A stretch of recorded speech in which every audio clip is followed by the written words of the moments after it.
Pada malam hari ini saya akan melanjutkan tentang bayi itu. Bayi kemarin itu kan bayi yang pertama kan bayi Nabi Isa yang membela ibunya, lalu bayi Jurej itu yang membela Jurej karena dituduh berzina. Jadi kalau dijudulin itu bayi-bayi pembela orang-orang dari tuduhan berzina. Yang pertama, Nabi Isa pada waktu bayi membela ibunya dari tuduhan berzina. Yang kedua, bayi Jurej. Dan yang ketiga nanti itu adalah bayinya itu ada salah satu tafsir yang menyebutkan yang membela Nabi Yusuf dari tuduhan melakukan perzinaan dengan wanita bangsawan itu loh. Nah, itu adalah yang salah satu tafsir menyebutkan yang membela itu adalah bayi anak pamannya Zulaikha. Berarti ada 3. Yang lain yang saya ketahui ada 3. Bapak-bapak rahimakumullah, kita baca untuk ayat yang menyebutkan tentang pembelaan Nabi Isa. Selama ini mungkin kita tahu Gerambiangan, tapi ini tersebut di dalam Quran surat Maryam ayat 27 nanti sampai 34 insya Allah. Kisah tentang pembelaan Nabi Isa kecil terhadap ibunya. A'udzu billahi minasyaitonir rajim. Bismillahirrahmanirrahim. Fatat bihi qaumaha tahmilu qalu ya Maryam laqad ji'ti syai'an fariya.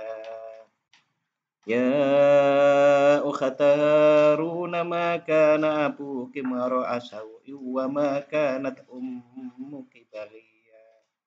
Fasyarat ilaihi qalu kaifa nukallimu man kana fil mahdi sabiyya. Qala inni 'abdullah ataniyal kitaba wa ja'alani nabiyya wa ja'alani mubarakan ainama kuntu wa awsani bis-shalati waz-zakati ma dumtu hayya wa barram biwalidati wa lam yaj'alni jabbaran syaqiyya. Wassalamu alayya yawma wulidtu wa yawma amutu wa yawma ub'atsu hayya. Dzalika Isa ibnu Maryam qala al-haqqil ladzi fihi yamtarun. Shadaqallahul azim. Fa'atat bi qaumaha tahmilu. Balik ke ayat 27. Kemudian dia Maryam membawa dia bayi itu kepada kaumnya dengan menggendongnya. Qalu ya Maryam, wahai Maryam, ini kata kaumnya berkata, wahai Maryam, laqad ji'ti syai'an fariya, sungguh engkau telah membawa sesuatu yang sangat mungkar. Datang-datang langsung dituduh. Bapak-bapak, berikutnya menghubungkan umatnya niku menghubungkan dengan bapak dan kakeknya. Ya ukhta Harun, wahai saudara perempuan Harun, maksudnya Maryam. Maka abuki mara'a sau'in, ayahmu bukan orang yang buruk perangai. Wa makanat ummuki baghiya, dan ibumu bukan seorang perempuan pezina. Artinya niki sudah terjadi petuduhan. Bapake apik, ibuke juga bukan pezina, kok anake gendong langsung. Nah, maka Bapak-bapak, kita harus hati-hati menggunakan kata-kata. Sebetulnya kata-kata kalau di sini nih kan kata-kata alus tapi jane ngarahe kowe kok ora kaya wong tuamu sing wong apik, ibumu juga bukan orang pezina. Itu kan tidak secara langsung. Itu juga harus kita hindari dalam hal-hal yang jelek. Kalau hal-hal yang baik kan, wah anake wong apik tapi bocah ini lagi apik, nek niku kan masalah apik, nek ini kan masalah jelek. Bapak dan saudara-saudara rahimakumullah, pada dasarnya mengapa kok zina itu menjadi sesuatu yang besar permasalahannya? Karena itu akibatnya berantai tuduhan itu. Orang dituduh berzina itu yang paling pertama, yang terlibat itu siapa lagi? Pasti ada orang kedua toh. Kita nuduh orang perempuan berzina, pasti ada laki-lakinya. Kita menuduh laki-laki berzina, pasti ada perempuan. Kalau itu sudah ada anaknya, kelanjutannya berikut. Ada yang menyebut anak haram toh. Niku rentetannya panjang sekali. Rentetannya panjang niku karena itulah maka sebuah dosa yang itu adalah berantai itu dosanya besar. Mek gawe api kalau berbuat kebaikan yang berantai itu pahalanya besar. Kalau membuat dosa yang berantai itu dosanya juga besar. Sebaliknya seperti itu. Kelanjutannya pada ayat 29, fa asyarat ilai, maka dia Maryam menunjuk kepada anaknya. Qalu kaifa nukallimu man kana fil mahdi sabiyya. Mereka berkata, bagaimana kami akan berbicara dengan anak kecil yang masih dalam ayunan? Kan boten enten, tapi niki namine mukjizat. Qala inni Abdullah, dan Isa yang masih dalam ayunan itu berkata, sesungguhnya inni Abdullah, aku adalah hamba Allah. Ataniyal kitaba, dia Allah memberiku kitab yaitu Injil, wa ja'alani nabiyya, dan dia menjadikan aku seorang nabi. Wa ja'alani mubarakan ainama kuntu, dan dia menjadikan aku seorang yang diberkahi di mana saja aku berada. Nabi di mana berada nggih diberkahi. Wa ausani bis shalah, dan dia memerintahkan kepadaku melaksanakan salat dan menunaikan wazakati ma dumtu hayya, dan menunaikan zakat selagi aku hidup. Sami nggih Pak. Salat, zakat. Niki nggih sami berikutnya.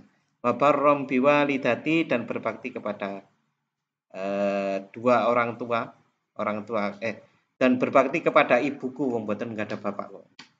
Walam jaj'alni jabbaron sakiya, dan dia tidak menjadikan aku seorang yang sombong lagi celaka. Wassalamu alayya yauma wulidtu wa yauma amut, dan kesejahteraan semoga dilimpahkan kepadaku pada hari kelahiranku, pada hari wafatku, wa yauma ub'atsu hayya, dan pada hari aku dibangkitkan hidup kembali. Dari Isa bin Maryam. Itulah Isa putra Maryam. Qaulal haq, yang mengatakan perkataan yang benar, alladzi fihi yamtarun, yang mereka ragukan kebenaran. Bapak, sejak awal Nabi Isa niku sudah diragukan kebenarannya. Iki janjane kan boten enten bapake kan. Iku umatnya atau orang-orang di sekelilingnya niku pun ragu. Bahkan oleh mukjizat untuk membantah tuduhan bahwa itu adalah hasil zina. Niku kan enten mukjizat. Mukjizatnya adalah anak yang bisa bicara. Teng mriki kan boten enten anak yang bisa bicara. Kok niki kok wis ditunjukkan bahwa mukjizat ini adalah untuk membantah bahwasanya aku adalah hamba. Bapak, saya kadang-kadang berpikir begini. Pancen nek orang niku pun mempunyai pikiran kotor atau suudzon. Ya, lagi pun cocok. Baru lahir ya wis ora dicocoki, barang gede gitu sampai disalib niku. Lagi. Janjane sampai disalib niku memang mereka enggak senang, benci sekali dengan Nabi Isa. Giliran kok ketoke pengikutnya akeh, diselewengke wae gitu. Penyelewengannya terjadi dengan tadi wae anake Allah kan gitu. Bila mendalik kita jangan sampai seperti itu. Oke, padahal niki pun cetok di dalam Al-Qur'an mereka juga mengakui bahwa tidak ada bapaknya. Mereka juga pernah melihat mukjizat bisa bicara pada waktu kecil, tapi mereka tetap ragu. Di antaranya karena memang kecenderungannya itu sejak awal mereka sudah tidak mau menerima kebenaran. Nah, di sini dengan sangat jelas nih, kalau di tafsir Jalalain, fihi yamtarun yang ayat 34 itu fihi yamtarun yang mereka ragukan kebenarannya niku ya syukuna wahum nasoro, mereka itu meragukan kebenarannya, mereka itu adalah kaum Nasrani. Qalu, mereka berkata, inna Isa bin Allahi kadzabu. Perkataan mereka bahwa sesungguhnya Isa itu adalah anak Allah, itu adalah perkataan yang bohong. Oke, Bapak, niki adalah pembelaan Nabi Isa. Nah, mengenai dosa, kemarin kita bahas dosa besar. Dosa besar termasuk salah satunya adalah zina. Di dalam Quran surat An-Nur atau surat yang ke-24 ayat 23 itu disebutkan yang artinya begini. Sungguh orang-orang yang menuduh perempuan-perempuan baik yang lengah dan beriman dengan tuduhan berzina, mereka dilaknat di dunia dan di akhirat, dan mereka akan mendapat azab yang besar. Niku ancamannya adalah laknat dunia akhirat, bukan hanya di akhirat toh, di dunia. Nah, Bapak-bapak, mengenai bayi yang juga bicara di ayunan, masih bayi, niku ada satu lagi, tapi niku juga membela orang yang dituduh berzina. Berarti enten Nabi Isa, kisah Nabi Yusuf, kemudian Jurej. Ini ada satu lagi ceritanya ngeten nih. Nah, bayi ini dikisahkan oleh Nabi Muhammad SAW, yang mana bayi ini selalu bertentangan dengan orang tuanya, ibunya. Ibunya doa, anaknya jangan, seperti itu. Doa pertama adalah ibunya ketika menyusui bayi anaknya itu, lewatlah seorang pria yang gagah dan berpakaian bagus. Jadi pas nyusui ini enten wong lewat. Bayangan kula nggih Pak Jaran waktu itu ya. Pak Jaran gagah. Nah, karena ibunya ini ku kagum dengan kegagahan orang itu, lalu bayi tersebut berdoa, "Ya Allah, ya Tuhanku, jadikanlah anakku ini seperti laki-laki yang sedang lewat menunggang hewan tunggangan itu, kuda." Setelah mendengar doa ibunya tersebut, sang bayi kemudian melepaskan susuannya dan melihat pria tersebut lalu berkata, ibaratnya ngeten, pas nyusu ngeten, delok ngeten, terus balikan. Terus berkata, "Ya Allah, ya Tuhanku, janganlah engkau jadikan aku seperti laki-laki itu." Padahal ibu itu malah berlawanan ya. Setelah itu bayi tersebut langsung menyusu kembali. Nah, Bapak-bapak dan saudara-saudara, berikutnya masih menyusui itu lewatlah seorang wanita. Wanita yang sedang diseret dan dipukuli oleh banyak orang. Beberapa orang menyeret dan memukuli wanita yang diduga berzina dan mencuri. Kemudian ibunya niku tahu kayak gitu niku donga ngeten iki, "Ya Allah, jangan engkau jadikan anakku seperti wanita itu." Tiba-tiba bayi tersebut berhenti dari susuannya seperti tadi, lalu noleh mandeng wanita itu. Kemudian berkata, "Ya Allah, ya Tuhanku, jadikan aku sepertinya." Tadi didongake ben dadi gagah, dadi sugih. Oh iki malah gak gelem saiki ndelok wong diseret-seret, malah ya Allah jadikanlah aku sepertinya. Nah, ibu itu kemudian menyadari, ini kok anakku kok bisa bilang seperti itu. Ketika menyadari bahwa anaknya selalu berlawanan dengan doa ibunya, sang ibu pun berkata, celaka kamu wahai anakku. Tadi ada seorang laki-laki yang gagah dan menawan lewat di depan kita. Lalu kamu berdoa kepada Allah, ya Allah jadikanlah anakku seperti laki-laki itu. Namun kamu malah mengatakan, ya Allah jangan engkau jadikan aku seperti laki-laki itu. Kemudian tadi ketika ada beberapa orang menyeret dan memukuli seorang wanita sambil berkata, ya Allah janganlah engkau jadikan anakku seperti wanita itu. Tetapi kamu malah berkata, ya Allah jadikanlah aku seperti wanita itu.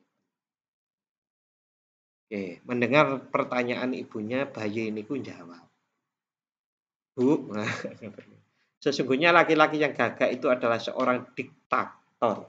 Diktator niku orang yang maksa, yang zalim.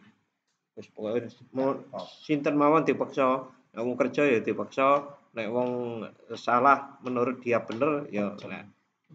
Pokoknya dia yang bener, dia yang menang. Diktator niku tidak pandang salah kan. Yang terkenal niku diktator kalau zaman modern niku kan Hitler. Yang terkenal katanya gitu. Yang kisah di Al-Qur'an yang diktator itu termasuk Firaun itu. Luar biasa loh Firaun itu, Pak. Luar biasa jeleknya. Lalu saya mimpi bahwa yang meruntuhkan kerajaan saya itu adalah anak laki-laki yang lahir di kaum Bani Israel. Nah, niku lho perintahe patenono kabeh bayi-bayi sing lahir. Nah, selain membunuh bayi-bayi yang lahir di kalangan kaum Bani Israel, itu juga menghinakan para wanita Bani Israel dalam Al-Quran yang seperti itu. Itu dizinai, diperkosa. Nah, sementara itu wanita yang dituduh mencuri ini kelanjutannya tadi nih. Tadi kan yang dolim itu. Janganlah engkau jadikan aku seperti orang itu, yaitu orang yang dolim, orang yang diktator. Sementara wanita yang dituduh mencuri dan berzina itu tadi sebenarnya adalah seorang wanita sholihah, tidak pernah berzina ataupun mencuri. Oleh karena itu aku pun berdoa, ya Allah jadikanlah aku seperti wanita. Kalau mau ngecek niki ada di hadis Imam Bukhari. Bapak dan saudara-saudara rahimakumullah. Niki kalau kita perhatikan Quran surat An-Nur atau surat yang ke-24 ayat 23. Saya awalnya juga ini gimana nih? Nah, niku terkait nih ayatnya kan ngeten. Innal ladzina yarmuna al muhsanatil ghafilatil al-ayah. Niku kan artinya ini, sesungguhnya orang-orang yang menuduh wanita yang baik-baik, yang lengah. Terjemahannya ngoten mboten. Niku kula bingung. Sesungguhnya orang-orang yang menuduh berzina, sesungguhnya orang-orang yang menuduh wanita yang baik-baik yang lengah. Nah, kula bingung nih yang lengah. Kula cek tentang tafsir. Ternyata lengah itu di sini dijelaskan. Kalau nek baik-baik kan jelas baik nggih, menjaga diri. Nah, al-ghafilat di sini di tafsir Jalalain al-ghafilat anil fawahishi bi alla yaqa'a fi qulubihinna fi'lah. Jadi yang dimaksud lengah itu adalah wanita yang lengah dari perbuatan-perbuatan keji, seumpama dalam hati mereka tidak sedikit pun terbetik niat untuk melakukan kejahatan. Ternyata lengah. Jadi pikirannya ini lengah dari mikir elek. Pertama saya baca terjemahannya gitu, rada angel dipahami. Ternyata saya cek di tafsir Jalalainnya, maksudnya wanita yang baik-baik yang lengah dari perbuatan jelek. Saya keinget sebuah cerita. Ada orang yang dinikahkan. Nah, kalau zaman dulu niku kan yang menikahkan kan bapaknya, tidak harus perempuannya niku keluar ada di samping mempelai ini. Kamu tak nikahkan dengan anak saya itu buta, anak saya tidak bisa bicara, anak saya tidak bisa mendengar. Loh, laki-laki tersebut harus mau. Kan nek logikane kan mestine mboten purun nggih. Susah. Mengapa kok harus mau? Karena laki-laki tersebut itu habis memakan buah delima. Buah delima yang jatuh ke sungai. Jadi jatuh di sungai, digawa sungai ngoten lho Pak buah delima. Terus pas ngelih dimakan. Habis makan sadar. Lah, delima ini menggene sinten? Milik siapa gitu. Wah, akhirnya diturut. Diturut sungai itu ke atas. Pas nemu buah delima sing mentiung teng sungai. Ini kebun sinten nggak didatangi rumahnya yang punya kebun. Nah, anaknya cacat. Nah, bapak-bapak, lah yang punya kebun itu ya heran-heran. Wong kok apik ngene ya. Kan ngoten lho. Kerja sisan wae eman-eman nek ono wong apik kok gak dipek mantu wae ngoten lho maksudnya. Nah, akhirnya iya, tak halalkan syaratnya kamu mau menikahi anak saya yang itu tadi buta, tidak mau mendengar, tidak bisa berbicara. Duh, pripun ya wis nggih ya. Karena apa? Begitu kuatnya mencengkeram hatinya yang namanya barang haram itu mesti neraka. Kullu lahmin nabata minal harami fannaru aula bihi. Nah, Bapak akhirnya setelah nikah sudah nikah kan mboten nenten wanita nih langsung salaman nih tak nikah nih. Nah, mahari napa? Napa duwemu? Untuk bahkan pernah kalau para sahabat itu ada yang cuma punya khotam. Ali-ali ini mau sakit damel mahar. Nah, di Arab Saudi sekarang ini Pak, mahar itu mahal. Nah, Indonesia niku sing ramah. Nah niku budaya Pak, budaya niku orang niku lek lingkungane kabeh niku wis murah-murah ngoten niku ya mboten masalah. Tapi teng Arab niku kabeh larang, dadi larang sampai ada tua-tua gak nikah-nikah. Nah, Bapak setelah kemudian ditemukan itu pada akhirnya loh, di kamar itu masuk ke kamar loh kok bisa bicara wong ayu. Balik malih Pak. Balik malih metu dari kamar keluar dari kamar loh. Sing niku apa bisa bicara? Ya itu maksudnya dia itu tidak bicara kejelekan, tidak mendengar yang diharamkan oleh Allah, tidak melihat yang diharamkan oleh Allah. Nah, Bapak cerita niki bener napa mboten? Cerita ini kalau dilanjutkan nanti ketemu kebenaran. Cerita ini akhirnya beliaunya berdua ini punya anak namanya Imam Syafi'i yang sampai sekarang kita kenal. Nah, ini bapak ibu ini pun apik kaya ngono nggih anake dadi. Nggih. Jadi itu Bapak nggih. Pripun nggih. Jadi kebaikan itu ternyata tidak dimulai hanya sekedar diri kita. Sudah pilihan kita pada waktu kita itu belum lahir. Nuwun sewu niki kalau bahas takdir rati angel. Kita itu sudah memilih ya seperti ini kita jadi anaknya siapa. Tapi niku milih loh Pak. Pilihan kita niku dicatat oleh Allah di kitab. Terus disimpan teng Lauhul. Tapi kita milih itu niku. Nah, nek gak milih, nah, gak enak yang jadi anaknya yang tadi nikah itu jadi Imam Syafi'i.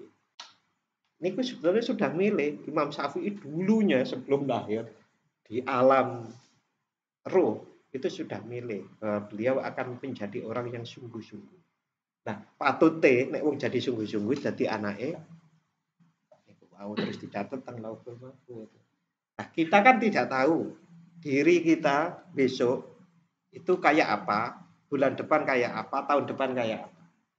Ya kalau mau ya jadilah orang yang sungguh-sungguh untuk berbuat baik, berarti dulu dicatat baik kan ngoten. Jadi yang namanya takodok ketetapan itu ditetapkan setelah Allah yang maha tahu. Allah kan maha tahu. Kemahatauannya Allah niku kan tidak berhenti pada hari ini, tapi sampai sapa sing mlebu surga kan pun enten maha tahu apa kan, maha tahu apa kan enggak tepat. Nah, maha taunya Allah niku ditulis di kitab di Lauhul Mahfuz. Jadi kita niku milih. Loh, berarti jodoh kita ya milih mboten. Nah, nyatane milih mboten. Tapi pilihan kita niku disimpen di Lauhul. Milih. Oke, Bapak-bapak dan saudara-saudara rahimakumullah, itulah pembelaan para bayi yang membela orang yang dituduh berzina. Yang pertama adalah Nabi Isa membela Siti Maryam. Yang kedua adalah pembelaan bayi dalam kisah Jurek yang membela yang niki yang dibela laki-laki ya. Kalau Siti Maryam yang dibela perempuan. Yang ketiga tadi di kisah yang ibu berdoa dilawan nama anaknya itu adalah pembelaan terhadap perempuan ya. Perempuan yang dituduh berzina, terkait zina. Tapi kalau cerita yang sebelumnya kan tentang orang yang diktator itu. Oke, Bapak-bapak dan saudara-saudara rahimakumullah, yang paling penting lagi menurut saya niku bahwasanya kita harus sangat hati-hati di zaman sekarang. Karena ya dari dulu harus hati-hati. Sekarang lagi harus hati-hati. Berita tentang perzinahan, berita tentang orang bercerai karena perselingkuhan, itu kan banyak sekali. Kalau belum jelas, ampun ikut-ikut bicara menuduh seseorang berzina, walaupun di komen kita ngenek sing sebut mboten enggak ada medsos mungkin. Tapi terutama yang punya medsos, kita bisa ditarik oleh banyaknya orang yang komen sehingga kita ikut-ikutan komen. Apalagi kalau masalah zina. Hati-hati. Perselingkuhan. Orang nuduh orang lain selingkuh niku ujungnya apa, Pak? Orang selingkuh niku ujungnya apa? Zina toh. Lagi. Maka kita harus hati-hati. Apalagi artis itu kan banyak sekali toh berita kayak gitu. Kalau memang sudah jelas ya sudah. Berzina atau tidak, kalau sudah jelas kabarnya atau pengadilan atau dia ngakui, oke, monggo. Tapi kalau sebelum itu jelas, jangan sampai ikut berkomen sampai itu mengarah kepada itu. Karena ancamannya tadi di Quran surat An-Nur atau surat yang ke-24 ayat 20. Ancamannya adalah dilaknat di dunia dan di akhirat. Bahkan Bapak-bapak di Quran surat An-Nur juga sebelumnya. Itu kisahnya tentang bercerita tentang janganlah sampai seorang suami itu menuduh istrinya berzina kecuali ada 4 orang saksi. Saat ini Pak, nek zina niku nek mboten di video. Apa enten ditonton wong papat, jenengan bayangkan. Sampai pada satu saat Rasulullah niku ada orang ngaku berzina mawon. Stop atau sih. Kowe lagi mabuk apa piye ngoten. Karena sebetulnya nek ora ono wong ngerti, gampangane ngene. Nek ora ono wong ngerti wis njaluk ngapura ning Gusti Allah. Enggak usah diumum-umumke. Nah, tetapi memang pada akhirnya beliau itu yang ngaku itu akhirnya dihukum. Dan hukumannya itu kemudian Rasulullah menyebut dia akhirnya orang yang tulus untuk bertobat kepada Allah.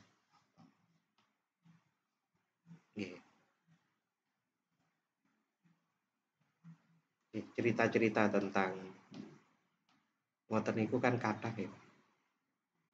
Ngamar-ngamar niku lho. Kita harus hati-hati. Sekarang semakin mudah dan semakin banyak orang tidak peduli. Tidak peduli niku maksudnya ana wong lanang karo wong wedok ketoke kok kayak mlebu kalau urusane dhewe ini kan mulai banyak, kecuali pejabat-pejabat yang disorot. Ya mudah-mudahan keluarga kita selamat dari fitnah-fitnah seperti ini ya rabbal alamin. Terima kasih, kita berdoa bersama-sama. A'udzubillahi minasyaitonirrajim. Bismillahirrahmanirrahim. Allahumma sholli wa sallim ala sayyidina Muhammad wa ala ali sayyidina Muhammad walhamdulillahi rabbil alamin.